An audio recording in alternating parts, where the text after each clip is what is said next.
Lui, c'est Elon Musk. C'est le deuxième homme le plus riche du monde. Il fournit les États-Unis en fusée, possède la plus grosse marque de voitures au monde et est l'homme le plus influent des États-Unis. Et normalement, à ce niveau de pouvoir et d'argent, on n'est pas censé faire ce genre de choses. Alors pourquoi il le fait? Est-ce réellement un quasi antisémite? Mais surtout, comment ça se fait que personne ne l'ait encore arrêté? Pour pouvoir répondre à toutes ces questions, il nous faut juste un petit peu de contexte. Lui, c'est Elon Musk et il a grandi en Afrique du Sud avec une famille ok financièrement. Pour ses parents, on s'en fout un peu parce que c'est des gens normaux. Nous, ce qui nous intéresse, c'est le fait qu'à 12 ans, il a vendu le code source d'un jeu Blastar à 500 balles. À 12 ans, au cas où c'était pas encore clair, c'est un putain de génie. Car le jeu, il l'a développé lui-même en apprenant à programmer tout seul. Pour ce qui est de son parcours scolaire, d'abord il va dans une école prestigieuse aux States, la Pretoria Boys High School, et il déménage au Canada à 17 ans où il en obtient la nationalité. Avant de passer au vif du sujet, faut savoir que Musk est reconnu pour son excellence académique, parce qu'il a fait l'université de Pennsylvanie qui est top 10 mondial. Pour vous donner une idée, Polytechnique Paris c'est top 46 mondial. Et du coup, il a fait un double diplôme en économie et en physique, ce qui lui a permis d'être à la fois un excellent ingénieur et un excellent chef d'entreprise. Le truc, c'est qu'à 24 ans, il en avait un peu marre des études. Donc après avoir tenté un doctorat pendant 2 jours, il décide enfin de se lancer sérieusement dans l'entrepreneuriat. Mais faut savoir qu'Elon, c'est un autiste Asperger, et contrairement à ce que l'on pourrait croire, c'est en grande partie grâce à ça qu'il en est là actuellement. En fait, dites-vous que votre façon de penser et celle de Musk, c'est le jour et la nuit. Quand vous vous demandez comment vous allez vous habiller ce matin, lui il se dit comment est-ce que je vais faire pour que les gens communiquent via télépathie et parlent aux animaux. Et je rigole presque pas, mais vous commencez à me connaître, on verra ça plus tard. En gros, il a une vision à long terme ultra ambitieuse. C'est pour ça qu'il dit qu'il va faire plein de dingueries dans le futur alors que rien ne va dans le sens de ce futur qu'il prédit. Mais attention, c'est pas tout. En effet, le fait qu'il soit autiste Asperger engendre d'autres effets qui ont un impact sur sa productivité. Tout d'abord, il a une énorme capacité de travail, c'est-à-dire qu'il peut travailler sans relâche intensément sur une seule tâche pendant des heures. Et là, vous vous dites peut-être oui, mais il doit pas beaucoup travailler au total, car il doit faire 2 ou 3 sessions de travail intense par semaine et... 100 heures! C'est le nombre d'heures que Musk fait par semaine! Et enfin, il a un schéma de pensée non conventionnel. Du coup, il voit les problèmes sous un angle différent des autres, ce qui peut l'aider à les résoudre plus facilement. Mais surtout, c'est ce qui lui fait prendre des décisions radicales, genre X.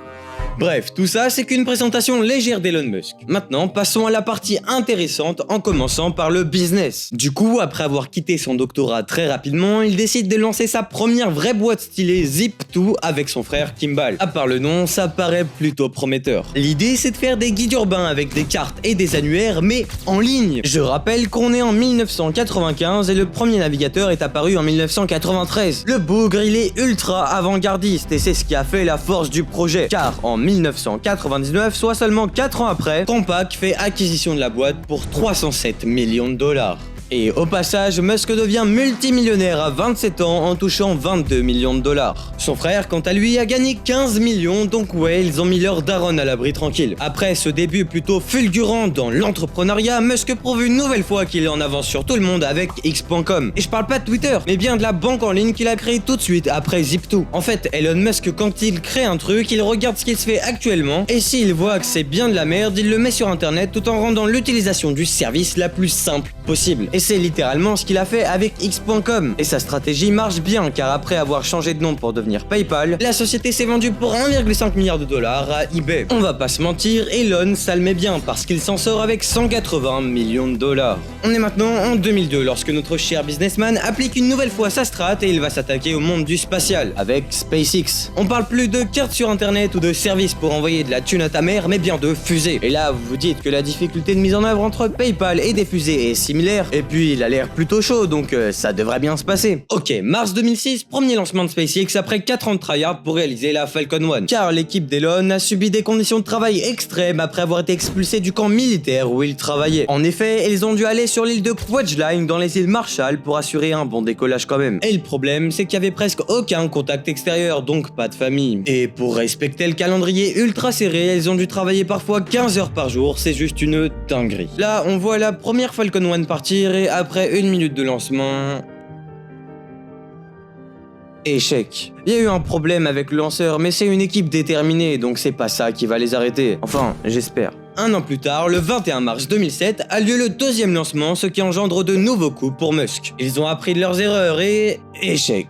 Cette fois, c'est un moteur qui s'est éteint prématurément, mais vas-y, même si ça demande beaucoup de thunes en plus, on retente. Car Musk, quand il a une idée en tête, il la lâche pas et va jusqu'au bout, même si on se moque de lui et que ça lui demande de grosses ressources. Donc, en août 2008, troisième lancement, sauf que justement, jamais 203 et... échec. Bon, là, c'est vraiment la merde, car l'entreprise risque de faire faillite. Mais Musk, il lâche pas et il réinvestit presque toutes ses économies pour un total de 100 millions de dollars. Depuis la création de SpaceX, on parle de 6 ans de travail et 500 personnes pour permettre le quatrième et ultime lancement. Et cette Falcon 1 rentrera dans l'histoire.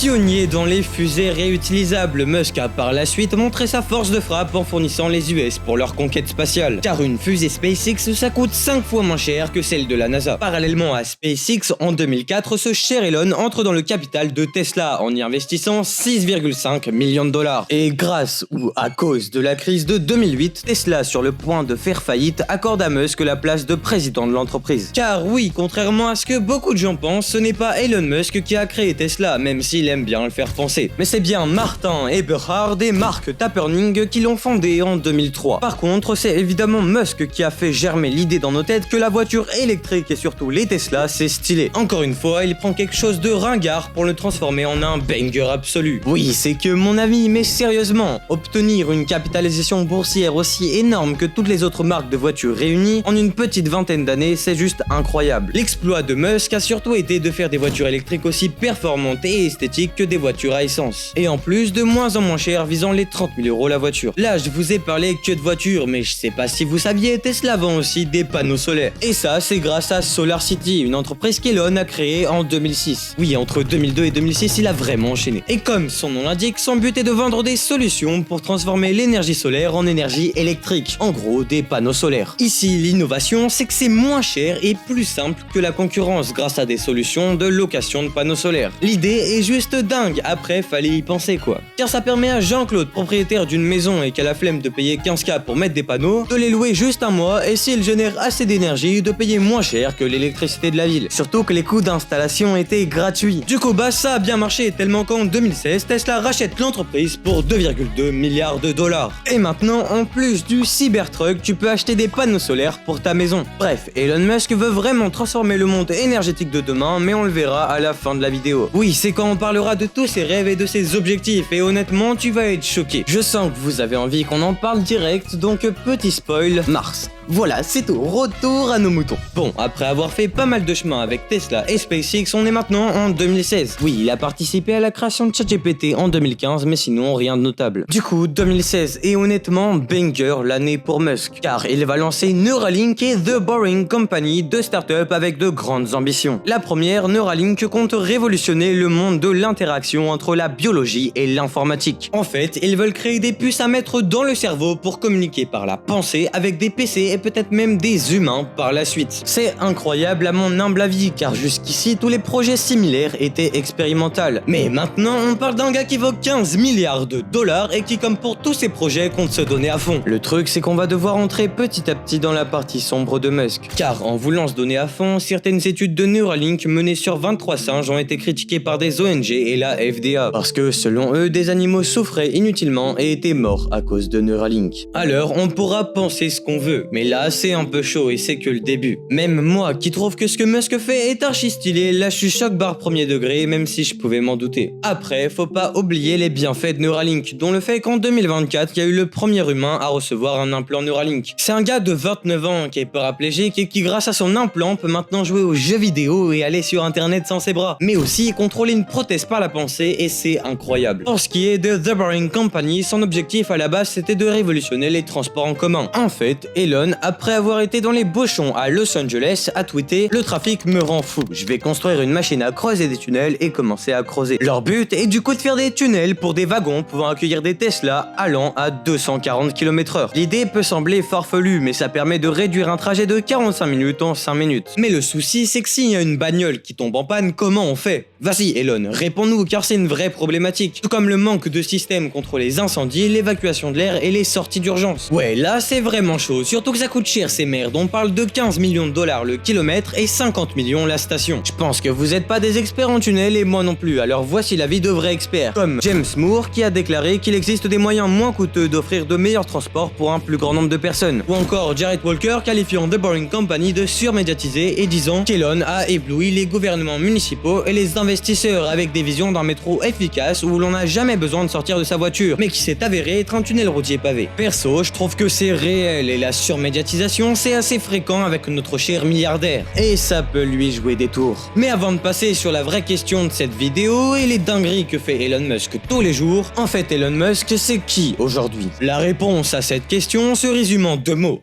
richesse et pouvoir. Dites-vous, le mec est tellement riche, il a acheté Twitter en 2022 pour 40 milliards au calme juste parce qu'il avait envie. Plus sérieusement, c'est quelqu'un qui a beaucoup d'entreprises puissantes et qui fait des coups de génie dans notre monde. Avec SpaceX, comme on l'a vu précédemment, il a réussi en 2008 à envoyer la première fusée privée dans l'espace. Mais c'est pas tout. Très récemment, en octobre 2024, lui et son équipe ont littéralement envoyé la plus grosse fusée au monde dans l'espace, pour ensuite rattraper le premier étage. Je sais pas si vous vous rendez compte, mais l'exploit d'ingénierie derrière est énorme. Ça mériterait même une vidéo sur SpaceX, dites-moi si vous êtes chaud. Faut savoir que c'est cette fusée que Musk compte utiliser pour coloniser Mars. Mais j'en parle à la fin. Mais il y a aussi le Starlink qui est un réseau de mini-satellites gravitant autour de la Terre pour permettre à n'importe qui possède une de leurs antennes d'avoir du réseau partout dans le monde. Même dans le fin fond du Sahara, tu peux te mater une de mes vidéos si t'as un Starlink. Et selon vous, qui a envoyé les 7 milliers de satellites dans l'espace? Bonne réponse, c'est SpaceX évidemment. Et ça leur coûte que dalle car les fusées sont réutilisables. En plus, ils peuvent en envoyer entre 30 et 60 par Falcon 9 selon le modèle de satellite. Ensuite, tout à l'heure, je vous ai parlé de The Boring Company. Mais faut savoir qu'en 2013, soit 3 ans avant la création de l'entreprise, une idée révolutionnaire émerge dans la tête de ce bon vieux Musk. On commence à avoir l'habitude. Et c'est l'Hyperloop, un immense tube sous vide pour éviter les frictions avec l'air où passerait un train propulsé grâce à un moteur électromagnétique. Le truc, il irait à 2000 km/h, soit Paris-Marseille en 30 minutes. Bon, la vérité, c'est que c'est toujours au stade de projet, mais là où tous les autres milliardaires l'auraient breveté, lui, il décide de le rendre open source, c'est-à-dire que n'importe qui peut utiliser ses recherches et l'améliorer. Donc il y a eu des essais pour le concrétiser, mais aucun n'a été concluant. Big flop un peu. On a déjà parlé de Neuralink, donc on va pas y revenir. Par contre, X, anciennement Twitter, il y en a des trucs à dire. Et on peut réellement se demander si au final, Musk ne serait pas un peu trop fou. Car avant son rachat, Twitter c'était assez chill. C'était une source d'information politique, économique et dans plein d'autres domaines, mais ça a aussi permis d'organiser des révolutions avec le printemps arabe. Et est-ce que c'est encore le cas aujourd'hui? Bonne question, car la modération sur Twitter est très faible, voire parfois inexistante. Et cela entraîne une énorme vague de haine et de désinformation, surtout avec les IA. Je sais que Musk veut la liberté d'expression, mais parfois faut peut-être mettre des limites. Pour ce qui est du point de vue économique, selon les estimations, en 2024, 2 ans après le rachat, X aurait perdu 70% de sa valeur. Les raisons de cette dévaluation sont simples. Déjà, les publicitaires ne veulent plus mettre leur pub à côté de fake news, de messages racistes, haineux ou illégaux. Et quand ton modèle se base principalement sur les pubs, c'est chaud. C'est pour ça qu'a vu le jour Twitter Blue, une vérification payante qui permet en plus d'un badge bleu de modifier les tweets, personnaliser l'interface et télécharger les vidéos en 1080p. Le souci, c'est que moins de 1% des gens sont abonnés à ce truc, donc ça ramène pas les pertes causées par les baisses de pub. Et on le voit très bien car Elon a licencié plus de 80% des employés depuis son rachat, ce qui me paraît vraiment énorme. Là, on parle d'un réseau social planétaire, mais et si on parlait de la plus grande puissance économique et militaire du monde, les États-Unis. Car oui, depuis peu, Elon Musk est devenu une figure importante de la Maison Blanche, car c'est le directeur du département de l'efficacité gouvernementale. En gros, son job, c'est de virer les gens inutiles qui coûtent trop cher pour les remplacer par des process informatisés, comme de l'IA. Je pense que c'est le gars parfait pour ce job, car il n'aura aucun ressenti émotionnel envers les centaines de gens qu'il va virer, ce qui va beaucoup aider l'administration américaine. Bon, vous commencez à connaître Elon Musk, et vous savez qu'il a la langue bien pendue et qu'il est sans filtre. C'est pour ça le titre de la vidéo, quand t'es aussi puissant, tu fermes ta gueule sur certains sujets pour pas te faire buter. Mais lui, peut-être qu'il pense qu'il va respawn au lobby, on sait pas.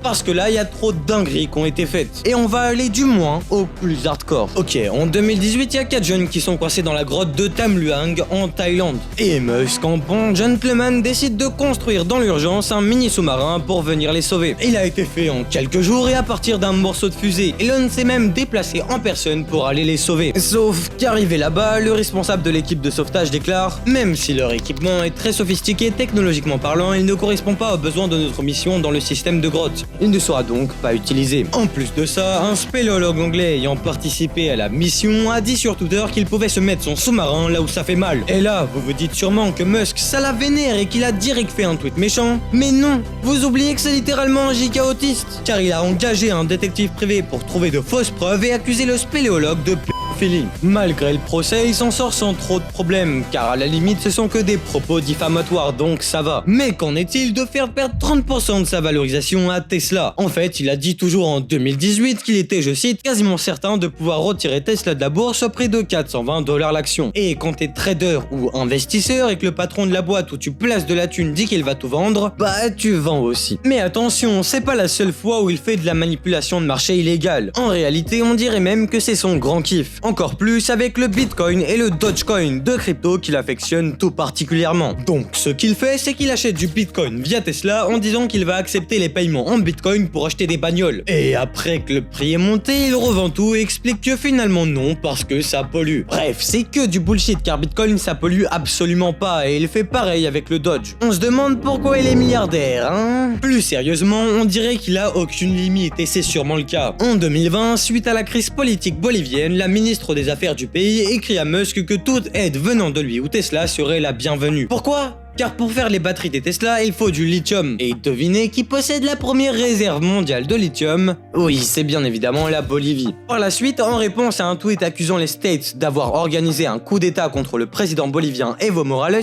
Elon a écrit « Nous ferons un coup d'état contre qui nous voulons. Faites avec. » En gros, pour les 2-3 du fond qui n'ont pas trop suivi, il y a de grandes chances pour qu'Elon Musk, aidé par les États-Unis, ait organisé un coup d'état en Bolivie pour pouvoir continuer à faire des Tesla sans problème. Pendant 2 ans, il avait l'air de s'être remis en question. Ou pas. Car en 2022, il enchaîne direct en propageant des théories complotistes, notamment sur la guerre en Ukraine et en se basant sur QAnon, des complotistes sectaires. En fait, à un moment donné, on se demande si le gars c'est un tweetos de 13 ans ou un multimilliardaire ultra puissant. Aussi, en 2023, il s'est fait recadrer par le ministre de la Santé israélienne, car il a dit qu'aucun jeune israélien n'était mort du Covid. Dans ses théories farfelues, il a aussi dit que Wikipédia était devenu un agenda politique du wokisme. Et il a appelé la plateforme Dickpedia, soit Bitpedia en français. Il a même proposé 1 milliard aux fondateurs pour la renommer comme ça. Malheureusement pour les trolls du monde entier, il a refusé. Après, la vérité derrière cette histoire, c'est que le fondateur justement, Jimmy Wales, a critiqué les changements de X en disant que l'on ne pouvait plus distinguer un vrai journaliste d'un faux. Et l'ego d'Elon, comme d'habitude, il aime pas, donc il s'est mis à le troll. D'ailleurs, pour ce qui est de ses théories farfelues et de ses trolls, c'est peut-être car il se drogue. En effet, le Wall Street Journal révèle que le milliardaire aurait une consommation de drogue excessive. Et même s'il nie le excessif, il approuve le fait qu'il consomme de la kétamine, légale aux US et prescrite par son médecin. Et quand, à faible dose, ça peut calmer une dépression, à forte dose par contre, ça peut causer des hallucinations, des euphories et des sensations de détachement de corps. Et vous savez quelle est la justification d'Elon sur sa consommation? Bah, c'est que ce serait pour les investisseurs et les entreprises, genre pour les négociations. Bon, ce que je viens d'énoncer, c'est assez chaud, mais restez jusqu'à la fin, car là, on rentre dans la partie antisémite d'Elon Musk. Et même si c'est des erreurs ou du troll, encore une fois, il n'y a que lui qui se permet de le faire, à part Kanye West, mais vas-y, lui c'est un autre monde. En 2023 déjà, la Maison Blanche lui reproche de promouvoir l'antisémitisme, car il avait validé et reposté des messages complotistes, de comptes diffusant du contenu anti-juif. En plus, il a demandé à ses abonnés de suivre les comptes. Bon, il se trouve que 3 heures après, son cerveau s'est réveillé et il a supprimé les messages en disant que c'est le pire et le plus stupide des posts qu'il ait jamais fait. D'ailleurs, c'est suite à ce tweet qu'Apple, Disney et d'autres grands groupes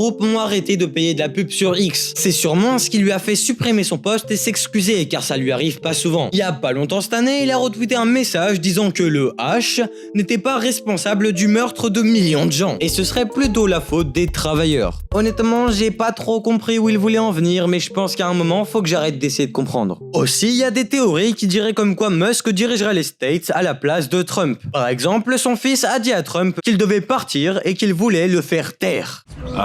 democracy. From one year to the next, are the same.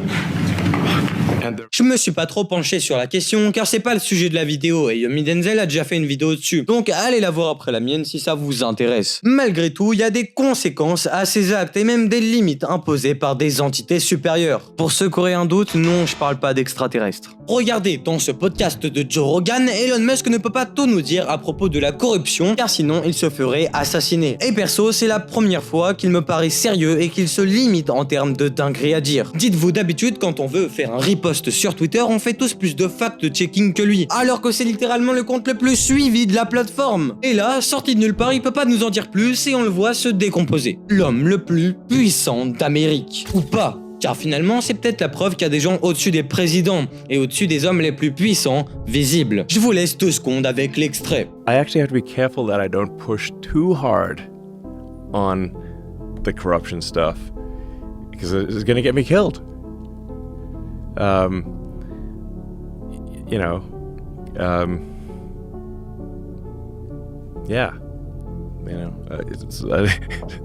Ok, Trump c'est le parti républicain, soit la droite, et Kamala Harris, son opposante, était du parti démocrate, soit la gauche. Maintenant, pourquoi pensez-vous que Musk a tout fait pour que Trump soit élu? Pourquoi est-il allé jusqu'à faire des giveaways de $1 million par jour à des partisans républicains? Vous pensez pas que si Kamala aurait été élue présidente, Elon aurait fini en tôle directe? Moi je pense que c'est clairement le cas, car Elon et les démocrates ont pas l'air de trop s'aimer. Et vu ce qu'on vient de voir, il y a vraiment de quoi le mettre en prison. Mais comment va faire Musk quand Trump ne sera plus président en 2028? Car lui-même ne peut pas devenir président, comme il n'est pas né sur le sol américain. Mais imaginez que Trump fasse passer un amendement constitutionnel pour enlever le fait qu'il soit obligatoire d'être un citoyen de naissance pour devenir président. Et si ce n'était que leur objectif depuis le début? Parce qu'Elon a besoin de beaucoup de ressources pour accomplir ses rêves, dont beaucoup de pouvoir. Le truc, c'est que dans les ressources nécessaires, il y a aussi la thune. Et vous voyez cette courbe? Bah, c'est la courbe de popularité d'Elon Musk.